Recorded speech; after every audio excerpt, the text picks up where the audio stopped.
Hello everyone, this is part 12 of What If Naruto Left Konoha and Obtains Jiongu, and I hope you guys enjoy this video and to like, to subscribe, and check out the playlist. To see more, comment down below. Now let's start the intro. They call me a god. They call me a god. They call me a god. Sasori, encapsulated in the puppet body known as Hirako, stared at the massive thing before him and momentarily lamented, specializing in Kagutsu no Jutsu. Puppets could vary in sizes, but few were bigger than a human, and given that Sasori's collection was comprised entirely of human puppets, their sizes were already spoken for. If his laughter was any indication, Deidara apparently found the situation hilarious. Hey, Sasori no Dana, he called from atop a clay owl hovering high above the former Sunanin, better hurry up and capture the Sanbi. I know that you don't like to make people wait, Sasori scowled at his partner's mocking. He had expected to fight a Jinchuriki, not the monstrous turtle-like creature before him. Jinchuriki were humans, after all, and that made them susceptible to things like poison and kunai and other booby traps that inhabited his puppets. When he and his partner had ventured into the land of the sea 2 years ago, they had discovered that the sea monster torturing the townsfolk had been some girl who had escaped the clutches of one of Orochimaru's lackeys. She had, disappointingly, not been the container to the three-tailed giant turtle, but she had at least been physiologically human. Despite the fact that Orochimaru was gone, and so throwing a monkey wrench into the Sanin's plans no longer held the same sense of vindication, Sasori had taken great delight in killing the girl with his puppets, especially since the trip had been a huge waste of time. The former Sunanin sighed. There was little option available but to rely upon his partner for assistance. Deidara's explosions were far better suited to toppling large targets than his precision-oriented puppets. This would go faster if you would help, he intoned blandly. It was as close as the puppeteer would get to asking for help without letting his pride suffer by being so blatant about it. The former Iwanin cocked his head to one side at his senior's statement. Then he laughed. Ha! This is the ultimate proof that my art is better than yours, Dana. He crowed. As Deidara wheeled forward on his owl, hands chewing on clay, and making it out of earshot before the older artist could growl a comeback, Sasori ejected himself from Hirako and sealed the construct within a scroll. He pulled out another scroll, unraveled it, and unsealed its contents, revealing the form of the Sandaime Kazekage. Black granules immediately began to spew out of the puppet's mouth. Let us begin. Katsu. Satatsu Keshu. The Sanbi roared. LLL. Deep in the mountains of the land of Earth, another Akatsuki member struggled with his own battle. The terrain possessed impressive divots and crags shorn from its surface, trenches dug into the rocky face by streams of water and lava. Hoshigaki Kisam's cheeks puffed out as a torrent of molten lava came flowing towards him. Tsuten, Daibakusui Shoha. Water spewed forth from the former Kirinin's mouth, solidifying the lava and swirling into a huge dome of liquid. The renegade swordsman merged with Samehada and entered the hemisphere with a chuckle, his shark-like appearance exemplified even further. You won't be able to escape my Suiro Sumiyadori no Jutsu. 5 minutes later, the entire construct collapsed with a huge splash, water falling everywhere. Kisam stretched as Samehada unmidged with him. Well, that was certainly challenging. Keihi, though I suppose it's my fault for wanting to capture this Jinchuriki by myself. He slung the unconscious form of the Iwanin over his sword's tip and began walking, allowing the blade's chakra-absorbing properties to keep his victim unconscious. Time to find Itachi. Hope he didn't get too bored waiting for me. LLL. Naruto dove behind a tree and pulled his legs to his chest, breath coming in rough bursts of air. No matter how many times it happened, the blonde was always surprised at the extremes his so-called sparring partners went to in order to train him. Come here, you pansy. Fortunately, Hiden had never really grasped the concept of subtlety, something Naruto knew frustrated Kakazu to no end. The Jinchuriki dropped flat to his belly as the Jashinist's large scythe tore clean through the base of the tree. Timber, cackled the silver-haired man as the greenery toppled to the side. Naruto rolled onto his back to find Hiden standing over him, weapon raised to slash across the blonde's body. Kaiten, Gokakyu no Jutsu. He exhaled the great fireball at the former Yunin's face, temporarily blinding his opponent and giving the teen a chance to get up and move away. Suck it, he taunted. Hiden charged at him, eyes bloodshot and face streaked with scorch marks. Bring it, fucker. We can relish in the pain together. Naruto ducked the sideways slash of the weapon and attempted to sweep Hiden's legs out from under him. Predictably, the former Yunin jumped, and the blonde immediately ran through seals for a wind jutsu. The strength behind the technique blasted Hiden out of the clearing, but Naruto watched the Akatsuki member throw his scythe into the canopy of a cluster of trees, allowing the coil of metal attached to the end to wrap around a bough. He hung there like an oversized fruit. Naruto sighed in relief, grateful for the momentary reprieve. Hiden wasn't exactly the most difficult shinobi to fend off, especially taking into account his predictability, preference for close-range combat, and easily exploitable personality, but his sheer resilience made him a rather tiresome threat. Attacks that would normally down other opponents from either pain or fatal blows affected the Jashinist but didn't stop him. In fact, Hiden often grew more dangerous upon suffering such inflictions. He was dragged from his thoughts as Fu went flying. Literally, 2 wings sprouted from her back, past his vision. She turned to look behind her, released a short shriek, then took off even faster as a massive black zipped through the air in her wake, firing condensed balls of air. A foreboding feeling of unease settled in the pit of Naruto's stomach. That can't be good. Hello, brat. Naruto whirled at the voice, hands already flying through seals. Doton, Doruheiki. Reitan, Gian. Son of a. Lightning burst through his hastily erected earthen wall, forcing the blonde to shield his face as shards of hardened dirt exploded towards him. Kakazu grunted disapprovingly. You chose the wrong counter. Naruto glowered at his teacher. Earth was the best bet. The only thing it wouldn't stop was lightning. True. Yet because I knew what you were going to do, I attacked appropriately. Predictability kills. The blonde didn't respond, instead spreading his awareness to his surroundings. Couldn't you have kept him busy? He shouted as Fu flew back into his line of sight. Tried that. She returned, twisting in midair with her hands held at her sternum. A small pyramid was forming in her hands, the square base facing her with the tip pointing towards the thread creature zooming in on her position. She released the shape, but the mass that was Kakazu's wind heart zipped around the assault, forcing Fu to release her wings and drop to the ground to avoid it barreling into her. Didn't work out too well.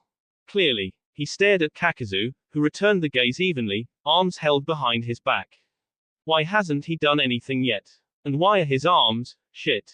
He jumped aside to avoid his teacher's hand as it burst forth from the ground, threads pulsing with one of the man's hearts. Despite the belated awareness of what Kakazu was doing, Naruto managed to completely evade the black tendrils of Jiongu. He had an instant to be proud of this accomplishment before the man's fingers clasped around Fu's ankle.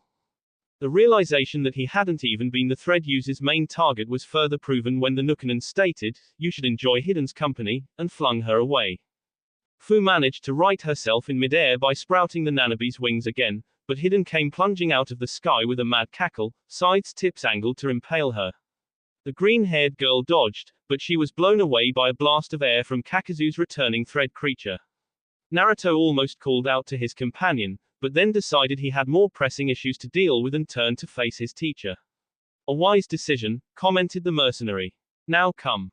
That was a familiar statement. Naruto had honestly lost track of how many times Kakazu had uttered those words, the taunting beckon, not the half-praise regarding his decision, over the past 2 years. And what a time it had been. 2 years ago, Naruto honestly would never have expected any sort of assistance from his wayward teacher. They had, for all intents and purposes, gone different ways following Hiden's recruitment to Akatsuki. Kakazu was Naruto's past, and while he would always have a role in the younger male's life, the black and white of it was that the two were on different sides of the fence, ignoring the fact that Naruto was working for Akatsuki, of course. Even disregarding that, Kakazu's rather indirect teaching methodology and his words about Naruto learning to control Jiongu on his own had pretty much guaranteed that Naruto would be forced to teach himself to get stronger. Yet here they were, traversing the area far west of the lands of Earth and Wind, currently in the land of demons, with Kakazu, and a rather reluctant Hiden, training him to be as strong as he could be. Naruto wasn't sure what brought about the sudden about-face in Kakazu's attitude towards his training, and the one time he'd mentioned it, not long after their departure from the Hidden Sound, the older man had remained tight-lipped. Knowing his mentor's personality, Naruto hadn't asked again. If the former Taki Nin didn't want to reveal anything, there was nothing the blonde could do to make him spill. So he had taken everything in stride, trusting in the fact that Kakazu wouldn't steer them wrong.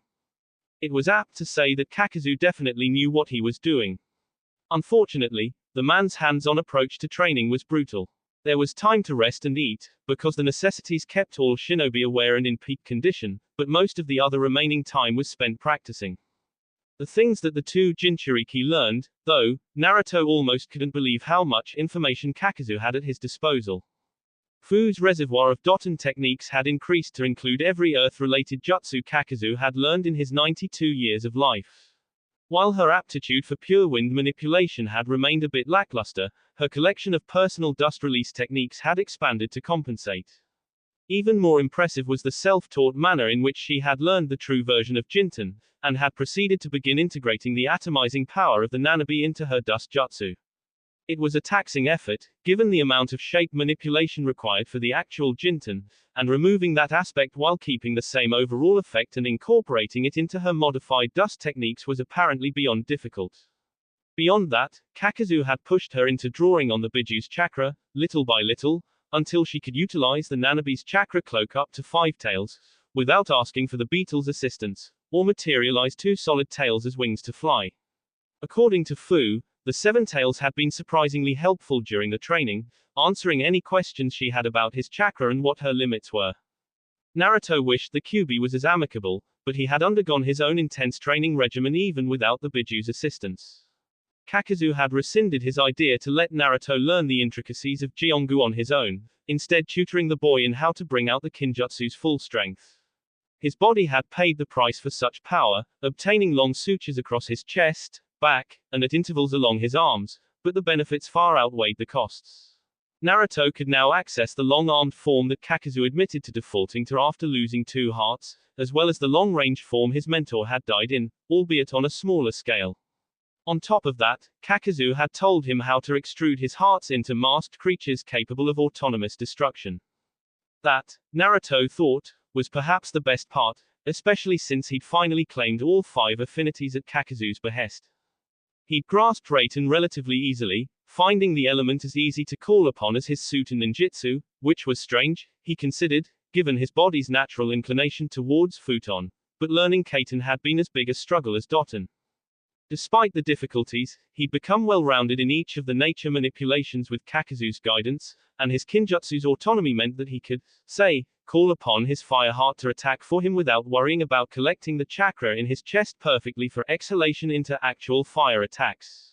The bounty hunter had even given him some taijutsu lessons to complement the unique body structure granted to him by Jiongu, but had made sure to emphasize that with his chakra capacity, ninjutsu was his ace in the hole to a fight, Naruto's interpretation, not Kakuzu's exact words.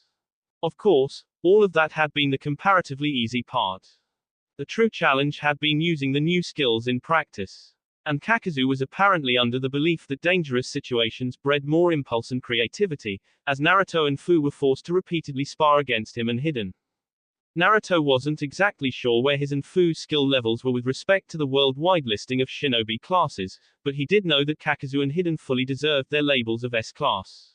Hidden, rather surprisingly, had more moves than just swinging his scythe around in seemingly aimless patterns and screaming like a banshee, though using them didn't give him as much pleasure as the close combat method of fighting did. As for Kakuzu, well, his teacher was, quite simply, a beast. The revelation wasn't exactly a new one. Certainly, Naruto had been aware of Kakuzu's skills for years, the knowledge of what the mercenary was capable of always in the back of his mind. But knowing of it and living it every day for 2 years was a huge difference. Fighting with his teacher day in and day out, the blonde wasn't even sure how he had been killed by the Konoha Anbu, outnumbered or not. The man was just that ridiculously powerful. And he liked to prove it. Both thread users ran through seals, masks popping up on their shoulders with elemental techniques prepared. Kaiten, Zukoku. Sutan, Suijinheki. Kakuzu hummed thoughtfully as the attacks clashed and cancelled each other out. Your intuitiveness has improved. That almost sounded like a compliment, Naruto jested. Did I earn the right to learn it yet? Kakuzu's deadpan stare was his only response. The blonde gave an internal sigh of resigned acceptance. There were only 2 things Kakuzu had absolutely refused to teach him. One was the secret to creating and manipulating hardened water, which Naruto was okay with not learning given his original affinity for attacking with air. The other was the collection of ultimate techniques, the former Taki Nin had created for each of the elemental chakra natures, Raiten, Gian, Kaiten, Zukoku, Futon, Atsugai, and some water one that Naruto had never seen, but had been assured was equally as powerful. Doton, Domu, apparently, was a technique that had been recreated from an existing earth jutsu, and not something that Kakuzu kept closely guarded. When the blonde had originally asked about learning wind release, pressure damage, wind was still his go-to element of choice. Kakuzu had merely replied in the negative and stated that he would have to come up with his own ultimate techniques. He had been disappointed, but then excited at the prospect. Inspiration so far had been slim, but Naruto retained hope for the future. I admit that you have come a fair way, Kakuzu intoned, but considering where you started, such a feat is not as impressive as it sounds. Naruto stopped the scowl from spreading over his features. As Kakuzu had dedicated his time to teaching him, and as Naruto had grown both physically and mentally, the blonde had learned to choose his battles with the taller man with greater care. They still bantered back and forth, trading flat insults and deadpan riposts. The verbal sparring was practically a given with their relationship, but much of the anger and antagonism Naruto had heard in their past exchanges had dissipated. Kakuzu's put-downs, he noticed, carried far less venom than he had thought when he was younger. "Ah, so you admit I've made improvements," quipped the teenager. He could practically imagine Kakuzu rolling his eyes in muted aggravation. "If you consider yourself so improved," Kakuzu stated, "then perhaps you should show me your skill with Jiongu." The blonde couldn't repress the shudder that ran down his spine of its own accord. Every time he had tried utilizing the Kinjutsu's power against his teacher, whether by summoning the thread creatures or by using one of its forms, Kakuzu had proceeded to beat him down even more viciously than usual, normally by using his control over the threads to do so. Naruto thought that it was perhaps the former Taki Nin's nonverbal method of communicating that even if the blonde had a new trick up his sleeve, Kakuzu was still the superior shinobi. "Yeah, I think I'll pass," he commented, forming seals. Raiten, Jaibushi. Kakuzu watched the incoming wave of electricity with his usual disinterest. Before he could decide how to counter the attack, Pain's voice sounded in his head. "Kakuzu, hidden, it is time to perform the sealing of the Sanbi and Yonbi. It will take 6 days total to do both. After the ceremony is over, you will return to your usual assignments." "Understood," Kakuzu replied, relishing in Naruto's look of surprise as his wind heart returned from behind him and negated the lightning release, electromagnetic murder. "Your beatdown will have to wait, brat," he directed towards his pupil. "It seems that Hidden and I have been recalled to our duties." Naruto schooled his features and nodded, following Kakuzu as the old Nukanen went to track down his partner. As they trudged through the greenery of the land of demons, Naruto thought back to everything that he owed his mentor. "Hey," he mentioned quietly, watching as the former Taki Nin's shoulders shifted to indicate he was listening, "Thanks for doing all this. I know it's not really your style, but I really appreciate it." Kakuzu remained silent, not that Naruto had expected anything else. The man had never really been one for gratitude or other emotional platitudes, what he deemed to be sentimentality. So when they reached an open area where Hidden and Fu were dodging one another's attacks, Naruto was surprised to hear Kakuzu start talking. "The world is a dangerous place. Most shinobi do not get to experience the hardships of old age, as they are often cut down either in or shortly past their prime. Jinchuriki are statistically less likely to reach such an age, given the apparent propensity for nations to use them as weapons in war." He paused, considered his words, then continued, "It has been decided that you deserve the opportunity to break from that cycle, and as I am likely one of the oldest active shinobi in existence, if not to have ever existed, it would be remiss of me to not grant you every possible advantage. All you can do now is endure. Endure until the time when you lack the fortitude to continue on." He glanced at the blonde boy.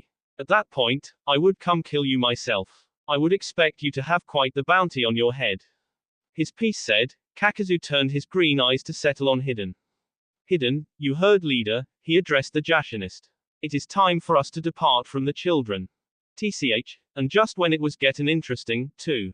As Kakuzu and Hidden began to walk into a more sheltered area of the land of demons, the bounty hunter tossed one last tidbit of advice at his disciple.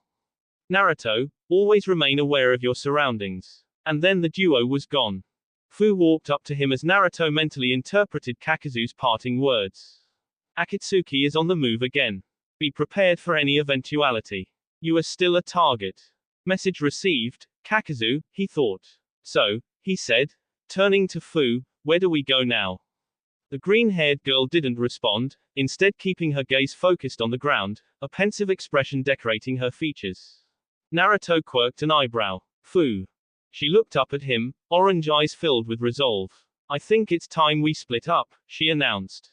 Naruto blinked. What? We should go our own ways, she reiterated, voice growing more determined. Naruto got the distinct impression that she had given this idea much thought. Akatsuki's going to eventually come after us. It's better if we're separate so that capturing both of us is more difficult, and they won't be able to find out where the other is if they do get one of us. Naruto opened his mouth to object, to say that sticking together gave them a better chance for survival, but then closed it when he realized nothing he could say was going to make a difference. Fu clearly wasn't going to back down. Fine, he agreed, we split up from here. A sudden idea springing forth, he reached into his pocket and grabbed the scroll used to contain corpses. Here, he said, tossing the object to his companion. Fu caught it with a questioning look. Don't you want this? The blonde's mouth broke into a wide grin. Oh, I'm not going to need that for what I'm going to do. You take it and continue to collect money, I have a different goal in mind. All right. When Fu continued to stare at him unsurely, Naruto raised an eyebrow again. Something else. She started, taking a measured step forward. The space between them was minimal, and Naruto found his bubble of personal space distinctly encroached upon. You saved me from a horrible life a long time ago. This isn't exactly the lap of luxury, you know. And I really appreciate that. I don't know what my life would be like if you hadn't come to Taki and rescued me. Hell, I might have been killed by Akatsuki by now, and she broke off, and Naruto opened his mouth to prompt her to continue, but she didn't give him the chance, closing the gap between them and kissing him soundly. Blue eyes widened in surprise at the unexpected contact. Before he could even really comprehend the situation, Fu disconnected their lips and took a step backwards. Naruto met her orange eyes wordlessly as the female Jinchuriki whispered, thank you, and then disappeared in a swirl of dust. LLL. Naruto would admit to being unbelievably confused. His best friend had kissed him not 2 days ago and then left to go off on her own adventure. For all he knew, he might never see Fu again. Given that he had never before encountered such a convoluted situation, his perturbation was rather unsurprising, even understandable.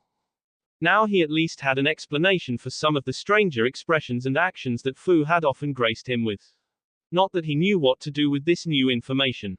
He was 16 now, and far more aware of the opposite gender than he had been 2 years ago.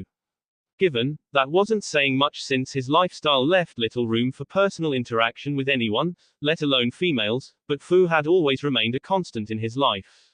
It would be a lie to say that he hadn't considered his fellow Jinchuriki attractive, but with the main focus of his attention on Kakazu's training regimen, the blonde had merely written off such thoughts as fleeting fancies. That, apparently, had been a mistake. Fu possessed a certain appeal that Naruto found intriguing. She was lithe and slender for her almost 17 years of age, with only an inch of height over Naruto's growing 5 feet 5 inches frame. Despite Kakazu's comments on how she looked like a 12-year-old boy, Fu still retained an unknown quality that Naruto discerned as alluring. Perhaps it was the fact that there wasn't really room for romance on the road, and puberty had caused him to latch onto the nearest female form. Or maybe it was that Fu was a Jinchuriki who had experienced much of the life Naruto had while working with Kakazu, and thus knew of the dangers associated with the road ahead of them.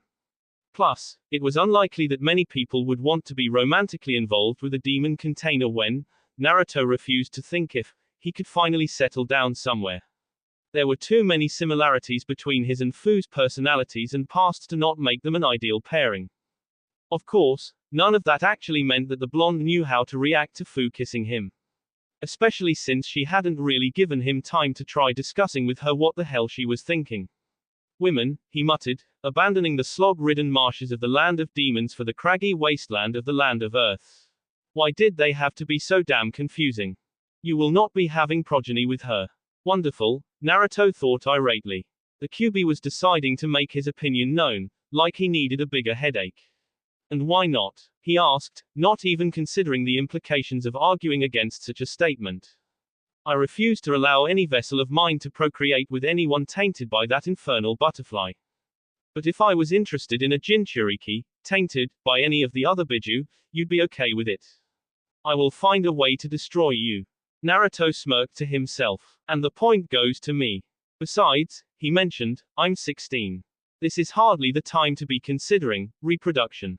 The fox snorted. You humans are all the same. You partake in pleasures of the flesh and lose sight of everything else. One bat of her eyes and you'll have no other thoughts but of ravishing her.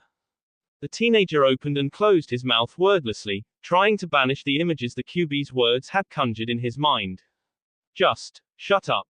Laughter echoed in his mind, the fox clearly finding amusement in one-upping his jailer. Your inadequacy regarding a concept such as intercourse is highly amusing. Naruto shook his head in an effort to ignore the Biju. There was no point dwelling on something that he couldn't do anything about right now anyway. Fu was off on a solo bounty hunting adventure, leaving him with a jumble of confused thoughts and emotions regarding her.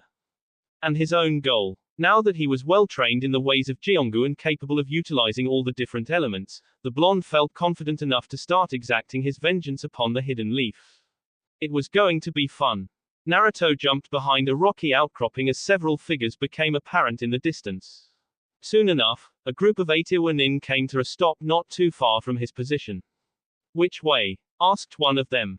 Another one took a moment to close his eyes and focus on his surroundings. Naruto melded into the ground, as if such a method would help him from being sensed. Luckily, it seemed as if the group had a specific target in mind and the blonde found himself going unnoticed. Over there, the ninja stated after a moment. Let's move. Akatsuki already has a head start on us, and we can't let them take Roshi like they took Han. Owagakure needs a Jinchuriki to match the might of the other hidden villages. Naruto rose from the earth, ears pricked as the squad of Hidden Rock shinobi moved out. Someone's gonna have some company real soon. A giant grin stretched across his face as a thought occurred to him. Oh, Pain is so gonna owe me for this, he snickered. He bounded after the octet, extruding his earth heart and commanding the creature to go on ahead of him.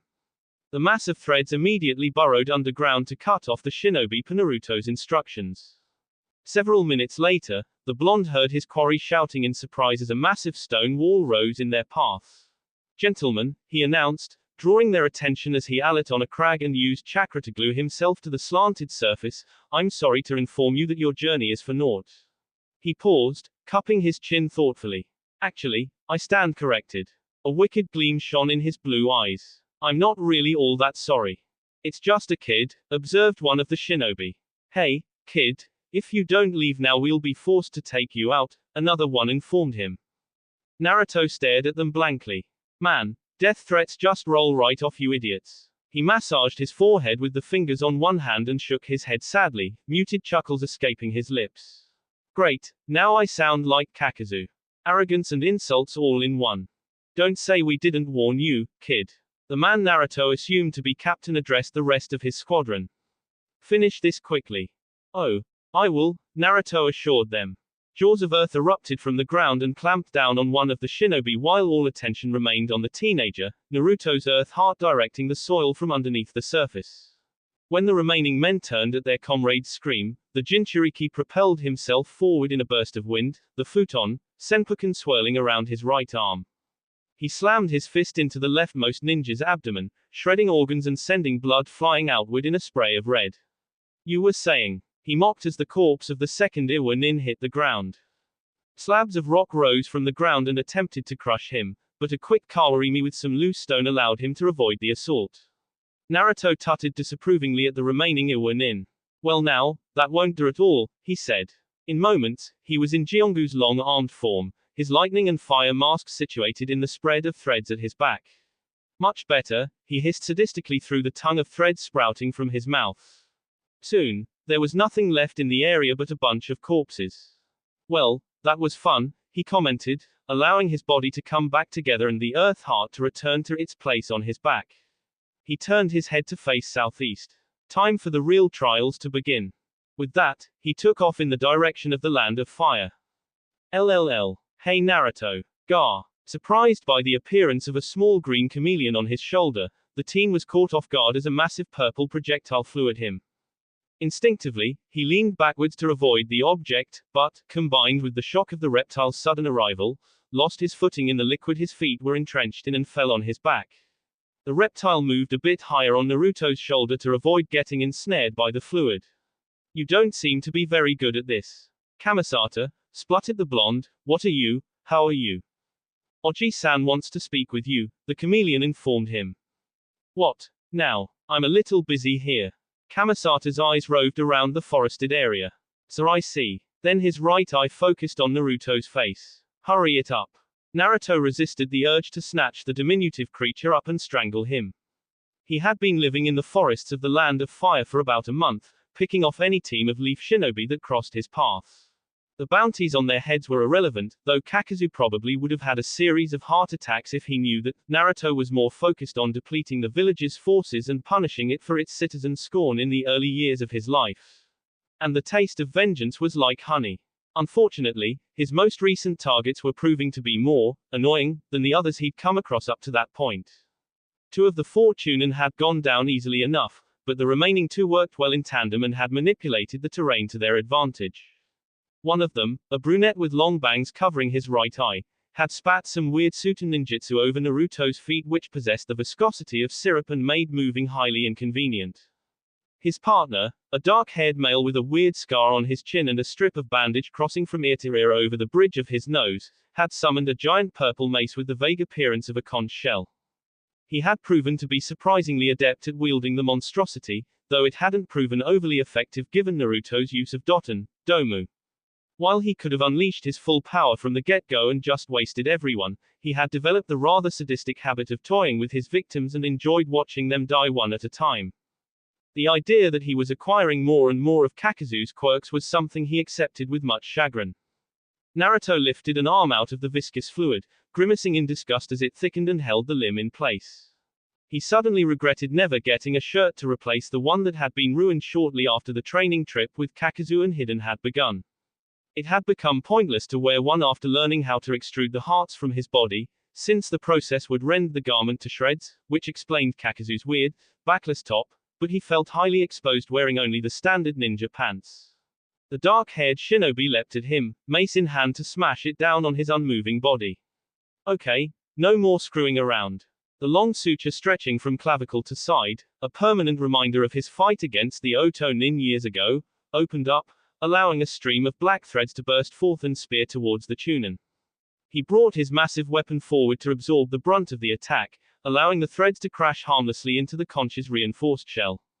That was fine, though. All Naruto needed was a way to stop the man from getting too close so he could have a few seconds to work.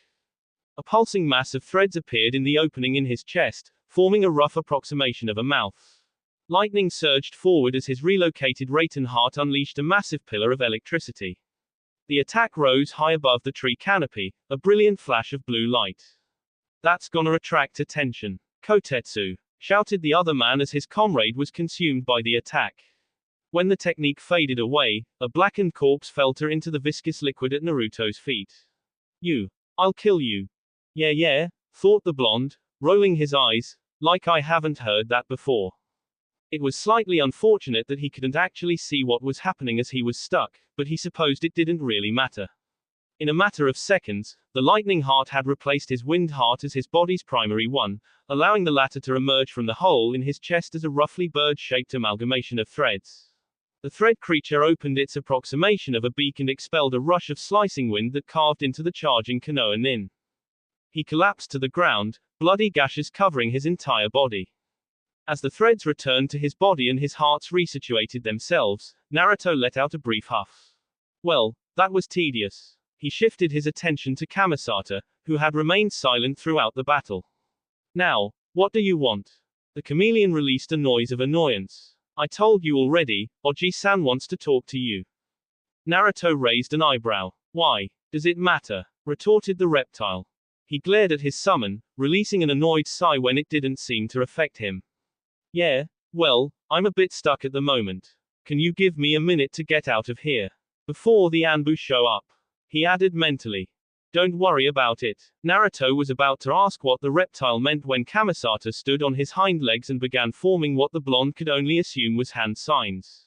Before he could comment on the absurdity of the chameleon performing the signs, let alone trying to pull off a jutsu, he disappeared. When the Anbu showed up 20 minutes later, all they found was a pool of viscous liquid and the bodies of 4 of their chunin. Meanwhile, Naruto found himself in the midst of a myriad of trees, all varieties of types known to grow in the rainforest. However, instead of a dense canopy of green, the Jinchuriki was surprised to see that the foliage was a plethora of hues. In fact, the leaves seemed to be shifting colors, changing from red to orange to green to purple, and every shade in between. So mesmerized by the unusual sight, he almost missed Kamisata saying, "This is the Bankaku forest. Come on, Oji-san is this way." "Yeah, right," he replied automatically. He was still too busy admiring his surroundings to pay more than a cursory glance to where the chameleon was directing him. Eventually, they arrived at a gigantic stone temple, shaded by equally large trees. Kamisata led Naruto inside as the blonde looked around the building, awestruck. A grating voice brought him from his thoughts. "Welcome to our abode, Uzumaki Naruto. You seem to have come from some sort of bath." Naruto looked down at himself, grimacing at the goopy liquid stuck to and dripping off his body, as well as his half-naked appearance. My apologies, Shiromari-sama. I was preoccupied when Kamisata found me." The chameleon boss chuckled. "No apologies are necessary. The fault of the timing lies with me." Naruto inclined his head in a sign of humble acceptance. It was one thing to be rude to Kakazu, who deserved Naruto's snide remarks and often seemed to thrive on the blonde's festiness. It was quite another to be ungracious to a creature who could literally squash him like a bug, especially after how helpful his tribe had been on Naruto's journeys. "If you say so, Shiromari-sama. May I ask why I've been summoned to your home?" "Yes, to business. Many decades ago, the Kubisaki clan ruled the land of Nek by way of its contract with my family. Because of the closeness between the Kubisaki clan and the chameleons, every new leader was summoned to the Bankakyu forest to learn some of the secrets of our tribe. I have decided that it is time to extend you, our new summoner, the same opportunity. Are you interested in learning the techniques of the chameleons, Uzumaki Naruto?"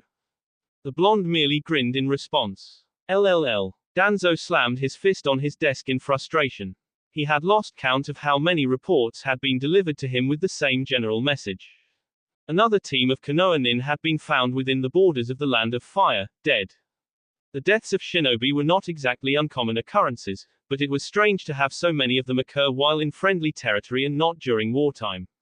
Most of the teams were squadrons of Chunin or the occasional Jonin-led teams of Genin, but 1 or 2 times he had lost a well-trained group of Tokubutsu Jonin or higher-level ninjas sent out on solo missions.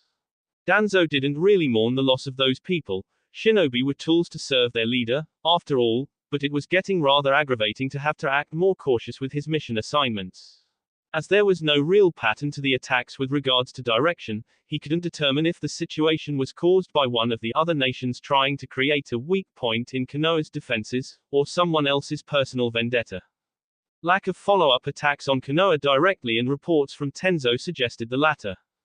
The loss of the score of Anbu he had dispatched 2.5 years ago had been documented in a letter by Tenzo, who had stumbled upon the scene after getting a fix on the Kyuubi's chakra. Though he couldn't say for certain whether or not the Jinchuriki had been responsible for the carnage, the wood user had claimed that many of the corpses littered about the area bore signs of being torn asunder by animalistic claws. The fact that the blonde boy could eliminate an entire platoon of Anbu, one containing Hatake Kakashi, who was a well-known and feared figure throughout the shinobi world, was worrisome, and seemed unlikely unless one took into account his tapping into the Kyuubi's power, something Tenzo could confirm. If Tenzo was a regular Anbu, Danzo would have been concerned about the likelihood of him capturing the Kyuubi Jinchuriki.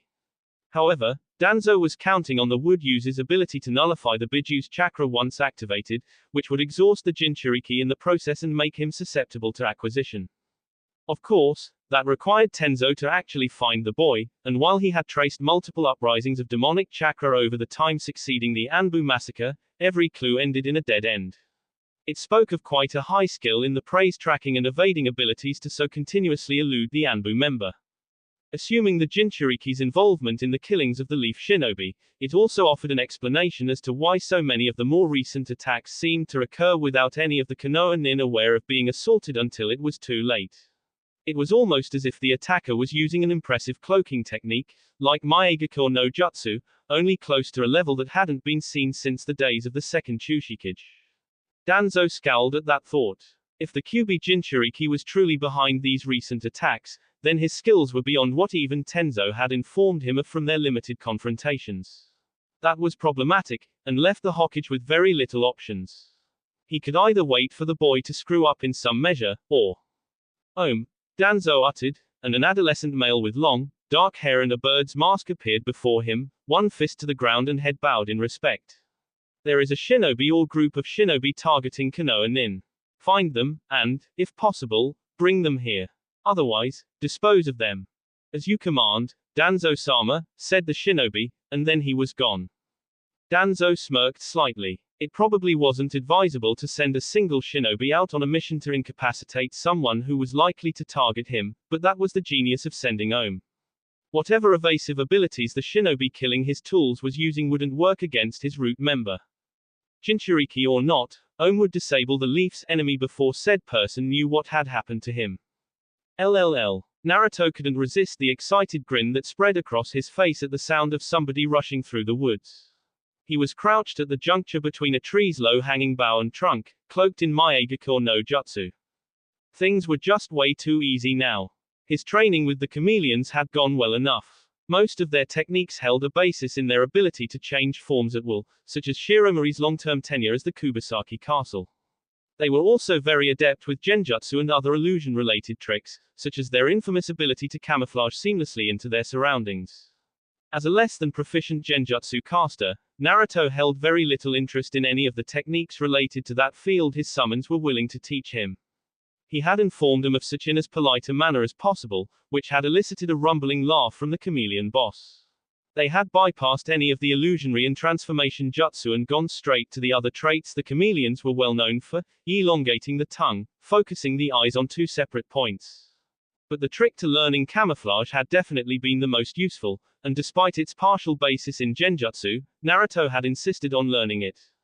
Maegakure no Jutsu normally involved using chakra to alter how light was reflected around the body, simultaneously erasing the user's scent and shadow to further make him even harder to detect. However, the chameleon's version of the hiding with camouflage technique was rather different.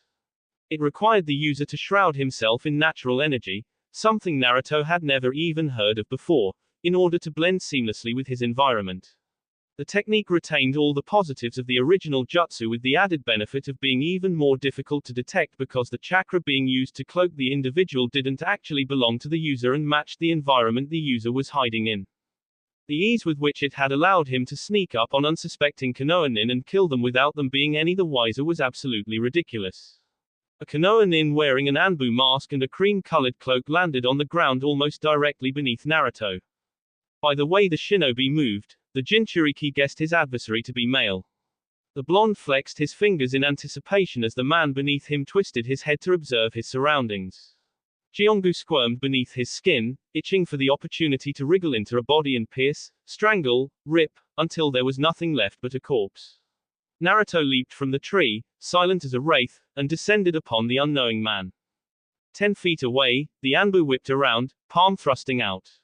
Something invisible slammed into Naruto with deadly precision, immediately stopping his heart and causing him to fall to the ground in a boneless heap, the hiding with camouflage technique fading.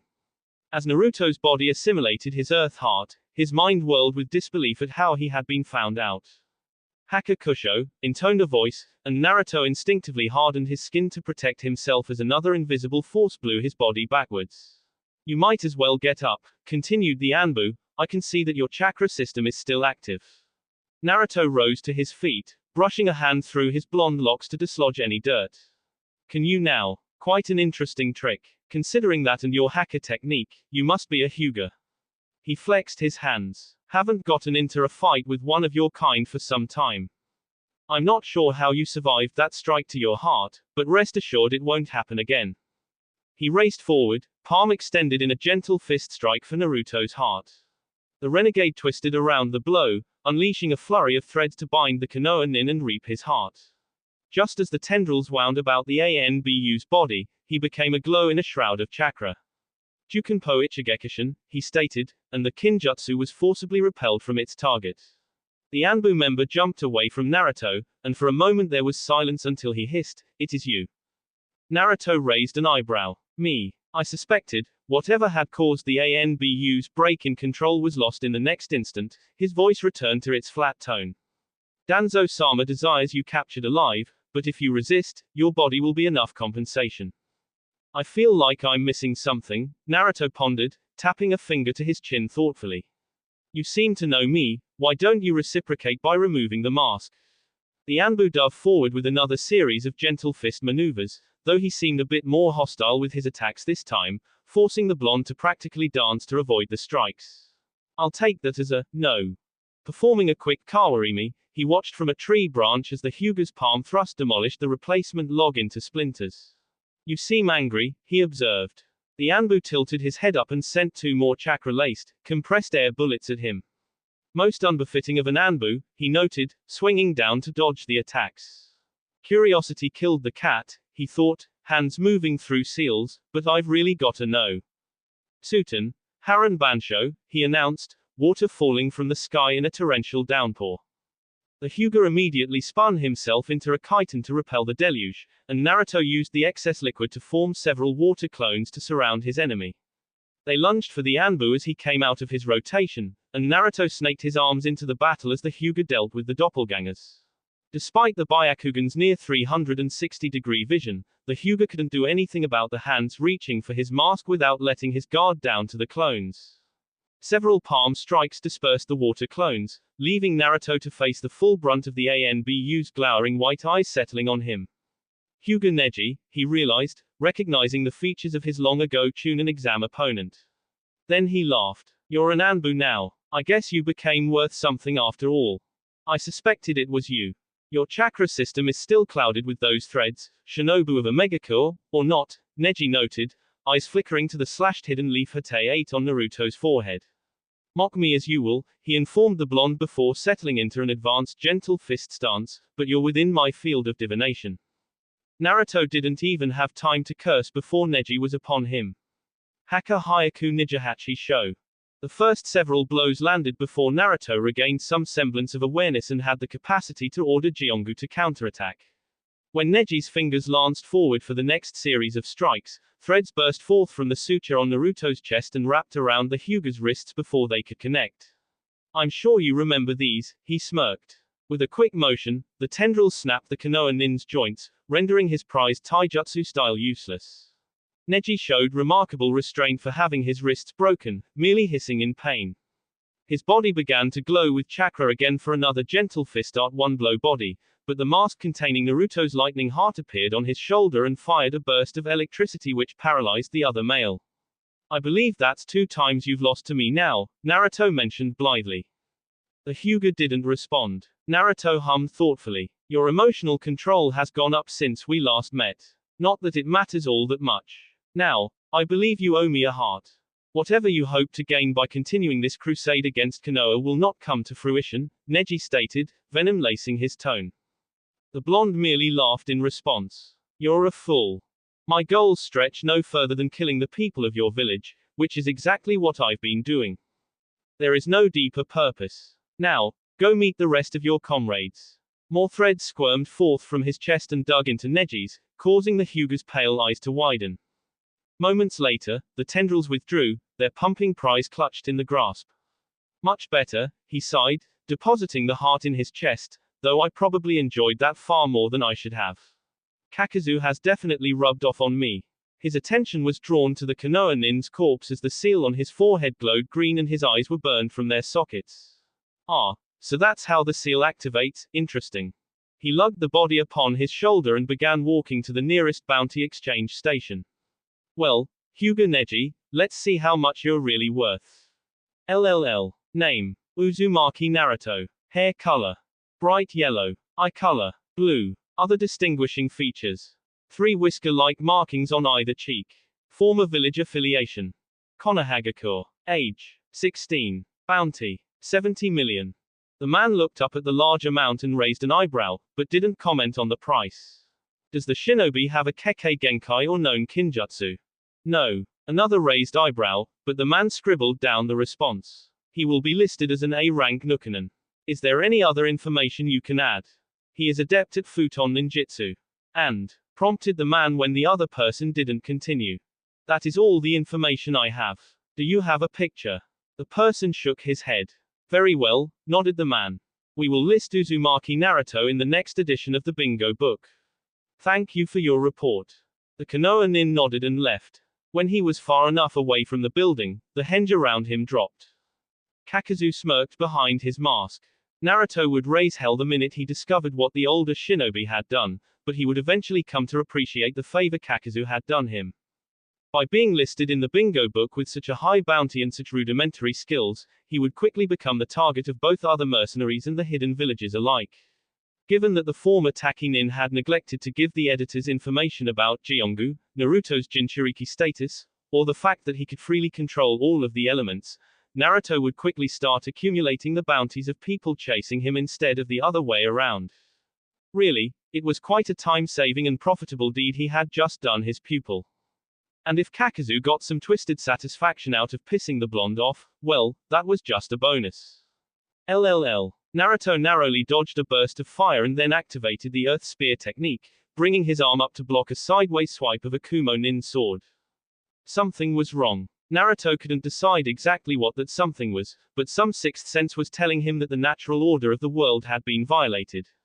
Granted, the fact that he was being attacked by a group of shinobi wasn't all that unusual, considering his profession. But it was strange that the group of Cloud Shinobi had initiated the assault. Especially since he was in the land of grass. This has Kakazu's fingerprints all over it. I don't know how, but every time something bad happens to me, it's normally because of Kakazu. He hardened his body again as the first Kumo nin exhaled another burst of fire at him. The blonde almost smirked as the flames died out, but a gasp escaped his lips instead as a katana crackling with lightning was shoved from behind into his heart. The dossier said that you were only proficient in futon, but that hardening technique of yours definitely has its roots in doton, whispered a voice in his ear. When he fell face down to the ground, the sword came free with a shik, and its wielder stated aloud, "We've disposed of the Nukanen Uzumaki Naruto. Our mission is complete." Not quite, Naruto thought, burrowing his hands underground via Jiongu. He had been killed enough times over the past several months to know that falling with his hands under his body allowed him to take his enemies by surprise. When the swordsman knelt to pick him up, Naruto acted. Both hands erupted from the ground in different spots, catching two of the Kumo nin with uppercuts to the chin. As they were sent flying, the fists opened to grab them each by an ankle. The threads connected to each appendage immediately retracted, bringing both shinobi hurtling towards the earth at an impressive speed. Their heads struck the ground, and then they were motionless. Man, that never gets old, the blonde snickered. The swordsman, who had turned to his men at the sound of Naruto's fists coming out of the earth, immediately whirled back to the younger male. Too late. The Jinchuriki crowed mentally. His wind heart burst forth from beneath the traveler's cloak he wore to conceal the masks on his back and fired a bullet of air that punched a hole in the Kumo nin's chest before he could react. And now for number 4, he thought, rising to his feet and recalling the threads. Just as he finished standing, a series of bluish-white beams slammed into his chest. He was pushed back a fair distance, the cloak he'd taken to wearing gaining several holes as the beams scorched through it and burned his skin. "That's new," he remarked. Naruto looked up at the remaining Kumo nin, finding both of the man's hands clasped together, a halo of the same bluish-white light surrounding them. An attack that retains some of the piercing abilities of Raiten, but flows like the water of a Suiten technique, I wonder. Kakazu had lectured him on the different Kekkei Genkai in the ninja world. The lessons had also included a rundown of some of the advanced chakra natures the bounty hunter had come across in his travels. The rarity of such abilities was one of the reasons Tenzo's possession of the should-be-extinct Mokuton techniques had taken Naruto completely by surprise. Barring Tenzo, and potentially Fu, the blue-eyed boy had never really come across any of the other advanced chakra natures. But that strange beam attack definitely seemed to fit Kakazu's vague description of Kumogaku's rare storm release.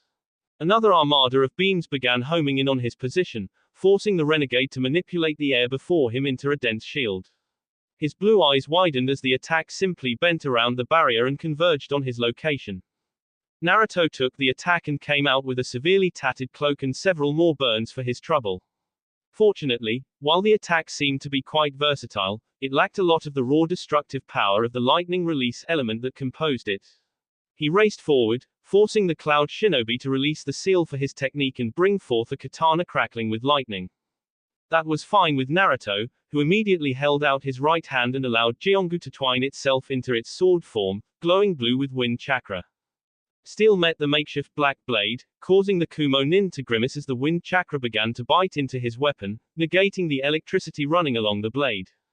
He reached out with his other hand to shock the blonde into submission, but Naruto met that with a modified whirlwind fist. Naruto tutted mockingly, I'm a wind specialist, remember. Now, would you like to tell me why you attacked me? When the man didn't respond, Naruto sighed theatrically. Well, how about that strange ninjutsu you used, what's your secret to that one?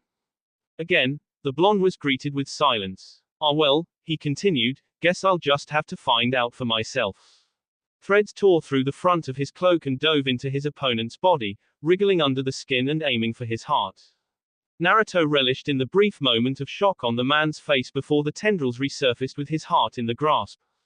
They returned to the blonde's body, displacing his wind heart to his back and depositing the new one within his ribcage. The spasm of pain that accompanied acquiring a new element shuddered throughout his body, causing Naruto to simultaneously grimace and grin. He felt for the elements the organ was aligned with, feeling the soothing calm of Suten and the fierce prickle of Raiten. My thanks to you, he addressed the body of the Kumo Nin, releasing it and letting it fall to the ground. He flexed his hands, trying to summon some modicum of Kumogaku's Rantan bloodline, with no effect. This might be trickier than I thought. Then he shrugged. Oh well, plenty of time to learn. Now let's see. He knelt down next to the Kumo Nin's corpse and rooted through his belongings, but found nothing of interest. Maybe your leader then. He mused.